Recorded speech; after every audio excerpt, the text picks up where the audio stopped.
নমস্কার বন্ধুরা, ইন্দ্রাণীস কিচেনের আরও একটা নতুন ভিডিওতে সকলকে স্বাগত জানিয়ে আজকে আবার একটা গাটি কচুর দারুণ নিরামিষ রেসিপি শেয়ার করার জন্য চলে এলাম। রেসিপিটা খুব অল্প সময়ে আর অল্প উপকরণে বানিয়ে নেওয়া যায়, বানাতে কিন্তু কোনো রকম ঝামেলা নেই। রেসিপিটা বানানোর জন্য আমি এখানে কিছু গাটি কচু নিয়েছি আর সেগুলোকে খুব ভালোভাবে পরিষ্কার করে ধুয়ে নিয়েছি। ধুয়ে নেওয়ার পরে আমি একটা পিলারের সাহায্যে খুব ভালোভাবে খোসাগুলোকে ছাড়িয়ে নিচ্ছি। কোনো রকম খোসা যেন এর গায়ে লেগে না থাকে সেটা কিন্তু অবশ্যই দেখতে হবে।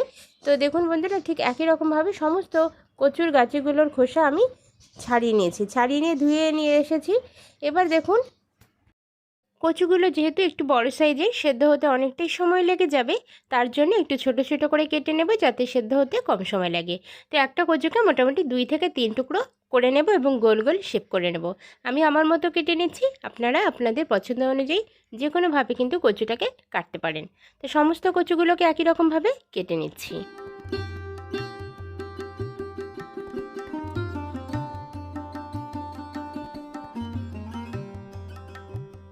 সমস্ত কচুগুলো কিন্তু কেটে নেওয়া হয়ে গিয়েছে। এবার একই রকমভাবে একটা মিডিয়াম সাইজের আলুকেও একটু ছোট করে কেটে নেব। আজকে এই কচুর সাথে আমি এখানে আলুর ব্যবহার করছি, আর আপনারা চাইলে কিন্তু আলুটা স্কিপও করতে পারেন। যারা আলু খেতে পছন্দ করেন না তারা শুধুমাত্র কচু দিয়েও কিন্তু আজকের রেসিপিটা বানিয়ে নিতে পারেন। তো বন্ধুরা, আলু আর কচু কেটে নিয়ে রেডি করে নিয়েছি। এবার আমি সরাসরি কড়াইয়ের কাছে চলে যাচ্ছি। তো ওভেনে আমি একটা কড়াই বসিয়ে দিয়ে তাতে সামান্য জল দিয়েছিলাম, আর তার মধ্যে কিন্তু একটু নুন অ্যাড করে দিয়েছি। জলের মধ্যে 1 টেবিল স্পুন পরিমাণ নুন দিয়ে দিলাম। দেওয়ার পরে কচু আর আলুটাকে দিয়ে দিচ্ছি। দিয়ে আমি খুব ভালোভাবে কচু আর আলুটাকে সেদ্ধ করে নেব। তবে খেয়াল রাখতে হবে খুব বেশি যেন নরম না হয়, মোটামুটি মিডিয়ামভাবে 80 to 90% কিন্তু সেদ্ধ হলেই কচু আর আলুটাকে নামিয়ে নেব। তার জন্য কিন্তু আমি ঢাকনা চাপা দিয়ে দিচ্ছি। তো 1 থেকে 1.5 মিনিট মতো আমি ঢাকনা চাপা দিয়ে হাই ফ্লেমে কচুটাকে সেদ্ধ করে নিচ্ছি।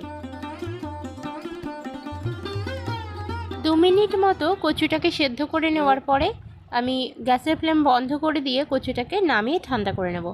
তো বন্ধুরা, কচুটা কিন্তু এমনভাবে সেদ্ধ করতে হবে, কচু এবং আলু দুটোই খুব বেশি যেন নরম না হয়ে যায় সেটা কিন্তু অবশ্যই খেয়াল রাখবেন, কারণ এর পরেও কিন্তু আমরা জিনিসটাকে কুক করব।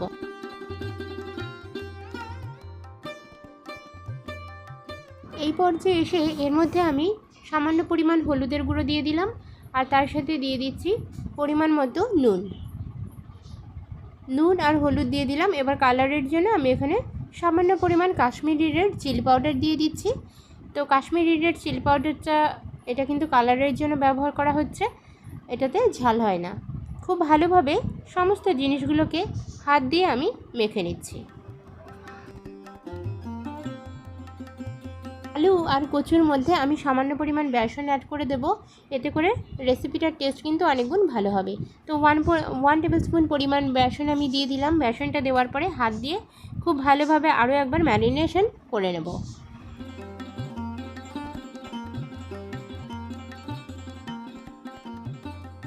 ভালোভাবে হাত দিয়ে মেখে নেওয়ার পরে আমি একটু রেস্টে রেখে দেবো মোটামুটি 5 থেকে 6 মিনিটের জন্য।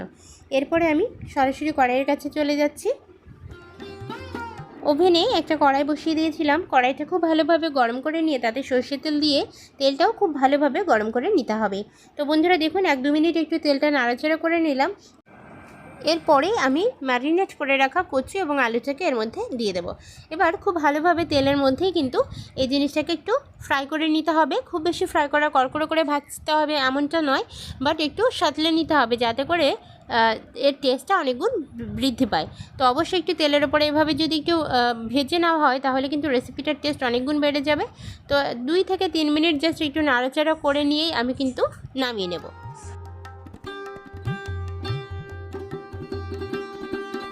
আলু আর কচু ভেজে আমি তুলে নিয়েছি একটা পাত্রে।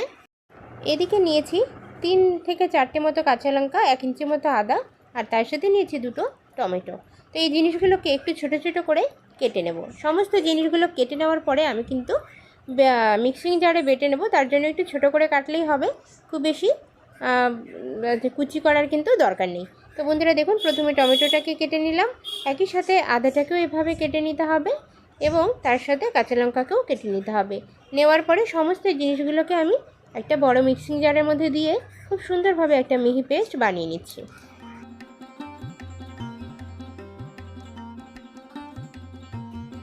তো বন্ধুরা এবার রান্নাটা করে নেওয়ার জন্য আমি কড়াইটা আরেকবার একটু গরম করে নিয়েছি। তার মধ্যে দিয়ে দিচ্ছি সরষের তেল। আজকের রান্নাটা সম্পূর্ণটা কিন্তু আমি সরষে তেলেই করছি, তো আপনারা পছন্দসই তেল দিয়েই করে নিতে পারেন। তেলটা ভালোভাবে একটু গরম করে নিয়ে এর মধ্যে আমি ফোড়নে দিয়ে দিচ্ছি জিরে, সাদা গোটা জিরে ফোড়নে দিয়ে দিলাম। জিরেটার হালকা একটু কালার চলে এলে এখানে আমি অ্যাড করে দেব দুটো শুকনো লঙ্কা। জিরাটা একটু ভেজে নিয়ে তার মধ্যে শুকনো লঙ্কা দিতে হবে, এতে করে ফোড়নের খুব সুন্দর একটা গন্ধ কিন্তু আসবে। এবার দেখুন আমি হিং দিয়ে দিচ্ছি।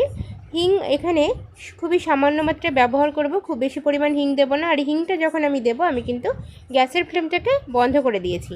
বন্ধ করে না দিলে হিংটা কিন্তু পুড়ে যাবে আর রেসিপিটা কিন্তু তেতো হয়ে যাবে। তো হিংটা দেওয়ার সময় কিন্তু অবশ্যই গ্যাসের ফ্লেমটাকে বন্ধ করে দিয়ে এর মধ্যে আমি দিয়ে দিচ্ছি 1 টেবিল স্পুন পরিমাণ বেসন। হিংটা হালকা হাতে নাড়াচাড়া করে বেসনটা দিয়ে দিলাম। এবার কিন্তু গ্যাসের ওভেনটাকে অন করে আমি আবার এই ফোড়নটাকে হালকা হাতে একটু নাড়াচাড়া করে নেব। যদি মনে হয় যে পুড়ে যাচ্ছে সেক্ষেত্রে আপনারা একটু জল মিশিয়ে দেবেন, তাহলে দেখবেন মশলাটা কিন্তু পুড়বে না বা ধরে যাবে না। তো বেসনটা কোনোভাবে যেন কাঁচা না থাকে, আবার যেন পুড়েও না যায়, এটা কিন্তু অবশ্যই খেয়াল রাখতে হবে। বেসন ভাজার একটা এত সুন্দর গন্ধ সারা ঘর মোমো করবে। আপনারা যখন এই রেসিপিটা বানাবেন তখন কিন্তু আপনারাও এই গন্ধটা পাবেন। আর এই বেসনের গন্ধটা কিন্তু দারুণ লাগবে আমাদের রেসিপিটার মধ্যে। তো এখানে আমি দিয়ে দিলাম একটু চিনি। চিনিটা দিলে কি হবে, যেহেতু এটা নিরামিষ রেসিপি, খেতে কিন্তু খুবই ভালো লাগবে আর টেস্টেরও খুব ভালোভাবে ব্যালেন্স হবে। তো চিনি দেওয়ার পরে আমি কিন্তু এই মশলাটাকে মোটামুটি 1 থেকে 1.5 মিনিট নিয়ে নাড়াচাড়া করে নেব। মশলাটা খুব ভালোভাবে কিন্তু আমি ভেজে নিয়েছি বেসনটাকে, আর এরপরে বাটা মশলাটা এর মধ্যে অ্যাড করে দিচ্ছি। মিক্সিং জারে যে মশলাটা আমি বানিয়েছি সেটা দিয়ে দিলাম। দেওয়ার পরে সামান্য একটু জল আপনারা চাইলে দিয়ে দিতে পারেন, যাতে মশলাটা পুড়ে না যায়। তো এই মশলাটাকে একটু কষিয়ে নিতে হবে। এই মশলাটার মধ্যে আদা, কাঁচা লঙ্কা এবং টমেটোর যে কাঁচা গন্ধটা রয়েছে সেটা কিন্তু সম্পূর্ণরূপে চলে যেতে হবে। তারপরে কিন্তু আমরা অন্য জিনিস এখানে ব্যবহার করব। তো আদা, কাঁচা লঙ্কা এবং টমেটোর কাঁচা গন্ধটা যেন চলে যায় তার জন্য একটু নাড়াচাড়া করে নিচ্ছি 1-1.5 মিনিট মতো। তো এখানে মশলাটা যতক্ষণ একটু কষানো হচ্ছে ততক্ষণ আমরা আরেকটা মশলা রেডি করে নিচ্ছি। এখানে একটা ছোট বাটি নিয়েছি, তার মধ্যে 2 টেবিল স্পুন পরিমাণ টক দই আমি দিয়ে দিচ্ছি। আর টক দই দেওয়ার পরে এখানে আমি দিয়ে দিচ্ছি হলুদের গুঁড়ো পরিমাণ মতো। তো পরিমাণ মতো হলুদের গুঁড়ো ব্যবহার করতে হবে, আর এটাই কিন্তু ফাইনাল হলুদের গুঁড়ো আমরা ব্যবহার করছি, তো বুঝে কিন্তু দিয়ে দিচ্ছি। একই সাথে দিয়ে দেব বেশ কিছুটা জিরের গুঁড়ো আর ধনিয়ার গুঁড়ো। এই পরিমাণগুলো খুবই অল্প মাত্রায় ব্যবহার করতে হবে। কোনো রকম গুঁড়ো মশলা রান্নার খুব বেশি মাত্রায় ব্যবহার করলে রান্নার টেস্ট কিন্তু খারাপ করে দেয়, তার জন্য কিন্তু বুঝে এখানে দিয়ে দিতে হবে। সবার শেষে দিয়ে দিলাম কাশ্মীরি রেড চিলি পাউডার কালারের জন্য। কাশ্মীরি রেড চিলি পাউডার আমার কাছে অনেকে জানতে চেয়েছেন যে কোথায় পাওয়া যায়। এটা কিন্তু মুদিখানা দোকানেই পাওয়া যায় বা আপনারা চাইলে অনলাইনেও কিনে নিতে পারেন। এটাতে কিন্তু কোনো রকম ঝাল হয় না, এটা শুধুমাত্র কালারের জন্যই আমি আমার রান্নাতে ব্যবহার করে থাকি। এটা দিলে কালারটা কিন্তু খুবই ভালো আসে।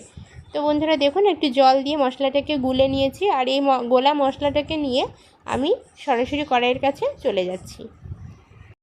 কড়াইয়ের মশলাটার কিন্তু জলটা অনেকটাই টেনে গিয়েছে, আর এই পর্যায়ে এসে এর মধ্যে আমি এই গুঁড়ো মশলাগুলোকে দিয়ে দিচ্ছি। গোলা মশলাটাকে দিয়ে দিলাম। দেওয়ার পরে এই মশলাটাকে খুব ভালোভাবে তেল ছাড়া পর্যন্ত নাড়াচাড়া করতে থাকতে হবে। যতক্ষণ না পর্যন্ত তেল রিলিজ হবে ততক্ষণ কিন্তু এই মশলাটাকে নাড়াচাড়া করতে থাকবো। প্রয়োজন হলে সামান্য একটু জল দিয়ে দিয়ে কিন্তু মশলাটাকে কষিয়ে নিতে হবে। তো বন্ধুরা দেখুন মশলা থেকে খুব ভালোভাবেই তেল ছেড়ে দিয়েছে, আর এই পর্যন্তই কিন্তু অপেক্ষা করতে হবে। এরপরে আমি ভেজে রাখা যে কচু এবং আলু সেটাকে দিয়ে দিলাম। কচু আর আলু দেওয়ার পরে খুব ভালোভাবে মশলার সাথে নাড়াচাড়া করে মিশিয়ে নিতে হবে। প্রায় আরও 1.5 থেকে 2 মিনিট মতো আমি হাই ফ্লেমে এই মশলাটার সাথে কচু আর আলুটাকে নাড়াচাড়া করে নিয়েছিলাম। এভাবে মশলার সাথে একটু নাড়াচাড়া করে নেওয়ার পরে এর মধ্যে আমি জল দিয়ে দিচ্ছি। জলটা একটু কুসুম গরম আমি ব্যবহার করছি। নর্মাল ওয়াটার ব্যবহার করলে কচু কিন্তু অনেক সময় শক্ত হয়ে যায়, তার জন্য এখানে একটু গরম জল ব্যবহার করতে হবে, তাহলে কিন্তু কচুটা আর শক্ত হবে না। তো বন্ধুরা খুব ভালোভাবে জল দেওয়ার পরে মিশিয়ে নিতে হবে, আর মিশিয়ে নেওয়ার পরে এখানে কিন্তু ঢাকনা চাপা দিয়ে কুক করতে হবে। তো ঢাকনা চাপা দিয়ে আমি প্রায় 10 মিনিটের জন্য ছেড়ে দিচ্ছি। 10 মিনিট পরে ফিরে আসছি। 10 মিনিট পরে ঢাকনা খুলে আপনাদের দেখাচ্ছি বন্ধুরা। ঝোলটা কিন্তু একদম পারফেক্ট কনসিস্টেন্সিতে চলে এসেছে। ঠিক এরকমই একটা টেক্সচার কিন্তু দরকার। আর এরকম আসার পরে এখানে আমি সামান্য একটু গুঁড়ো গরম মশলা ব্যবহার করছি। তো গুঁড়ো গরম মশলাটা একদমই অল্প মাত্রায় ব্যবহার করতে পারেন। আর যদি চান আপনারা এখানে ধনিয়া পাতা কুচিও ব্যবহার করতে পারেন, আমি ধনিয়া পাতাটা ব্যবহার করছি না। সবার শেষে টেস্ট করে সামান্য একটু নুন কম মনে হচ্ছিলো, তাই আমি দিয়ে দিলাম। নুন ঝাল অবশ্যই আপনারা চেক করে দেখবেন, যদি মনে হয় সবার শেষে দিয়ে দিতে পারেন।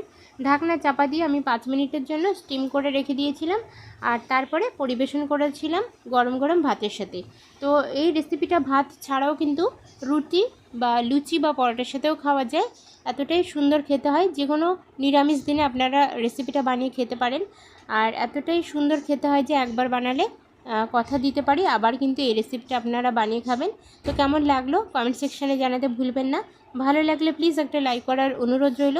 আর এরকমই সাধারণ বাঙালি ঘরোয়া রান্নাবান্না দেখার জন্য ইন্দ্রাণীস কিচেন চ্যানেলটাকে সাবস্ক্রাইব করে বেল আইকন এবং নোটিফিকেশান অল করে রাখার অনুরোধ রইল।